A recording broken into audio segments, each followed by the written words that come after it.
ಕಣ್ಣಿನ ಪವರ್ಗೆ ಕನ್ನಡಕ ಬಿಟ್ಟರೆ ಬೇರೆ ಏನೋ ಆಪ್ಷನ್ಸ್ ಇದ್ದಾವೆ. ಎಲ್ಲರಿಗೂ ನಮಸ್ಕಾರ. ನಾನು ಡಾಕ್ಟರ್ ಸುಷಮಾ ಸೂರಂ, ಕನ್ಸಲ್ಟೆಂಟ್ ಆಫ್ಥಲ್ಮಾಲಜಿಸ್ಟ್. ಕಣ್ಣಿನ ಪವರ್ಗೆ ಕನ್ನಡಕ ಬಿಟ್ಟರೆ ಬೇರೆ ಏನೋ ಆಪ್ಷನ್ಸ್ ಇದ್ದಾವೋ ಇವಾಗ ನೋಡೋಣ. ಒಂದನೇದು ಕಾಂಟ್ಯಾಕ್ಟ್ ಲೆನ್ಸು. 15 to 16 ಇಯರ್ಸ್ ಮೇಲೆ ಇರೋದು ಯಾರಾದ್ರೂ ಕಾಂಟ್ಯಾಕ್ಟ್ ಲೆನ್ಸ್ ಯೂಸ್ ಮಾಡಬಹುದು. ಬಟ್ ಕಾಂಟ್ಯಾಕ್ಟ್ ಲೆನ್ಸ್ ಯೂಸ್ ಮಾಡೋಕ್ಕೆ ಅದು ಮೇಂಟೈನ್ ಮಾಡೋದು ಬಹಳ ಇಂಪಾರ್ಟೆಂಟ್. ಕಾಂಟ್ಯಾಕ್ಟ್ ಲೆನ್ಸ್ ಹಾಕುವಾಗ ತೆಗೆಯುವಾಗ ಕೈ ತೊಳಿಬೇಕಾಗತ್ತೆ. ಕಾಂಟ್ಯಾಕ್ಟ್ ಲೆನ್ಸ್ ಹಾಕಿ ಯಾವಾಗಲೂ ನಿದ್ರೆ ಮಾಡಬಾರ್ದು. Contact lens solution everyday change ಮಾಡಬೇಕಾಗತ್ತೆ. ಕ್ರಾನಿಕ್ ಎಲರ್ಜೀಸ್ ಇರೋದವ್ರಿಗೆ, ಸಿವಿಯರ್ ಡ್ರೈ ಐಸ್ ಇರೋದವ್ರಿಗೆ ಕಾಂಟ್ಯಾಕ್ಟ್ ಲೆನ್ಸ್ ಸೂಟ್ ಆಗಲ್ಲ. ಮತ್ತು ಕಾಂಟ್ಯಾಕ್ಟ್ ಲೆನ್ಸ್ ಓವರ್ ಯೂಸೇಜಿಂದನೂ ಕಾರ್ನಿಯಾ ಡ್ರೈ ಆಗ್ಬೋದು. Contact lens usually 6 to 8 hours ತನಕ ಯೂಸ್ ಮಾಡಬೇಕು. ಎರಡನೇ option laser surgery, LASIK or PRK ಅಂತಾರೆ. ಇದಕ್ಕೆ ಸರ್ಟನ್ ಪ್ರೀ ರಿಕ್ವಿಸಿಟ್ಸ್ ಇದ್ದಾವೆ. ಅಂದರೆ ಕಣ್ಣಿನ ಪವರು ಅಟ್ಲೀಸ್ಟ್ ಒಂದು 1 year ಸ್ಟೇಬಲ್ ಆಗಿರಬೇಕು, ಏನೂ ಚೇಂಜ್ ಆಗಬಾರ್ದು.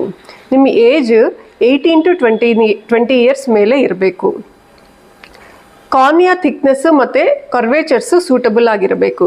ಇದಕ್ಕೆ ನಾವು ಕಾರ್ನಿಯಲ್ ಟೋಪೋಗ್ರಫಿ ಅಂತ ಒಂದು ಟೆಸ್ಟ್ ಮಾಡ್ತೀವಿ. +6 ಇಂದ -8 ತನಕ ಪವರ್ ಇದರಿಂದ ಕರೆಕ್ಟ್ ಮಾಡಬಹುದು.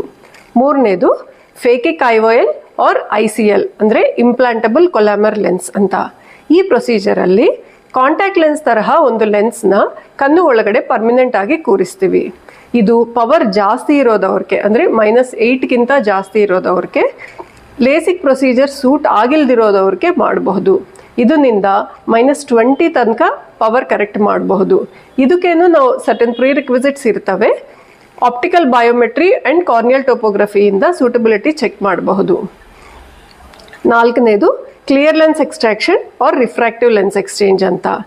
ಮೇಲೆ ಇರೋದು ಲೇಸರ್ ಪ್ರೊಸೀಜರ್ ಆಗಲಿ ಮತ್ತು ಫೇಕಿಕ್ ಐಒಎಲ್ ಆಗಲಿ ಸೂಟ್ ಆಗಿಲ್ಲ ಅಂದರೆ ಕ್ಲಿಯರ್ ಲೆನ್ಸ್ ಎಕ್ಸ್ಟ್ರಾಕ್ಷನ್ ಮಾಡ್ಬೋದು.